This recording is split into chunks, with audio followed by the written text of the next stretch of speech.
নমস্কার, রাজু রান্নাঘরে আপনাদের প্রত্যেককে স্বাগত। রাজু রান্নাঘর মানে বাঙালি খাবার, বাঙালি স্বাদ। আজকে চিকেনের সবথেকে সহজতম রেসিপিটি আপনাদের সঙ্গে শেয়ার করব। এই রেসিপিটা মূলত আমার ব্যাচেলর ভাইদের জন্য, যারা ভালো প্রোটিনযুক্ত খাবার খেতে চায় কিন্তু ঝামেলা কম করে। তার জন্য আজকে এই রেসিপিটি। আজকে যে রেসিপিটি হবে চিকেন পকোড়া। চিকেন পকোড়া একটু সহজ সরলভাবে। তার জন্য প্রথমে লেবুটাকে মিশিয়ে রাখলাম। লেবুটাকে মিশিয়ে বেশ কিছুক্ষণ ম্যারিনেশন করে রাখবো। এরপরে দিতে হবে কিছুটা পরিমাণে গোলমরিচের গুঁড়ো দিলে এর স্বাদটা অনেকটা বেড়ে যায়। আর কিছুটা লবণ। এটা ফার্স্ট ম্যারিনেশন। এই ম্যারিনেশন করে বেশ কিছুক্ষণ রেখে দেওয়া হবে, যাতে মাংসের মধ্যে গোলমরিচ, লবণ আর লেবুর যে স্বাদটা সেটা ঢোকে। তাই এটাকে কিছুক্ষণ সাইডে রাখা হবে। এবার পরবর্তী ম্যারিনেশনের পালা।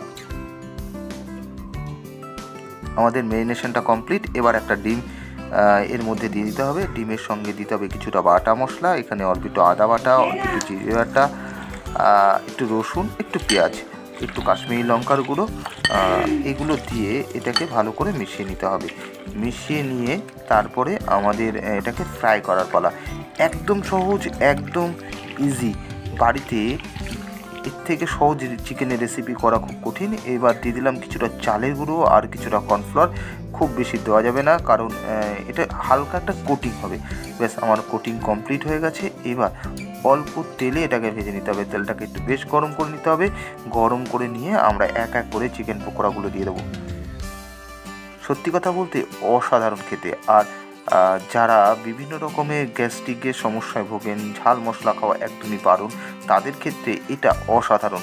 পাতলা করে মুসুরির ডাল বানান আর এই গরমে লেবুর সঙ্গে চিকেন পকোড়া, এক থালা ভাত খেয়ে নিতে পারবেন, একদম গ্যারান্টি রইল। আর আপনার পুষ্টি এবং স্বাস্থ্য পুরোটাই এর খেয়াল রাখবে। বলতে বলতে আমার দেখুন ভাজা হয়ে গেছে। বেশ বেশ সুন্দর, খেতে অসাধারণ।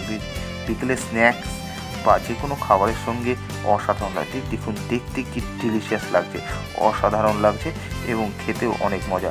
একটা চিকেন আপনাকে ভেঙে দেখাই কতটা জুসি। এর ভেতরে চিকেন ওভার কুক হয়নি, একদম অসম্ভব সুস্বাদু, অসম্ভব মজাদার। তাই এই রেসিপিটি অবশ্যই আমার ব্যাচেলার ভাইদের জন্য। ব্যাচেলার ভাইরা যখন তখন চিকেন খাবে মজার স্বাদে আর মজা করে। তাই আমার এই রেসিপিটি যদি ভালো লেগে থাকে অবশ্যই লাইক, শেয়ার আর সাবস্ক্রাইব করে রাখবেন। আমি চেষ্টা করব আমার ব্যাচেলার ভাইদের এবং খুব চটজলদি রান্নার কিছু আইটেম নিয়ে আপনাদের সামনে। তাহলে আজকে বিদায় নিচ্ছি। খুব তাড়াতাড়ি দেখা হবে নতুন একটা ভিডিওতে, নতুন কিছু রেসিপি নিয়ে।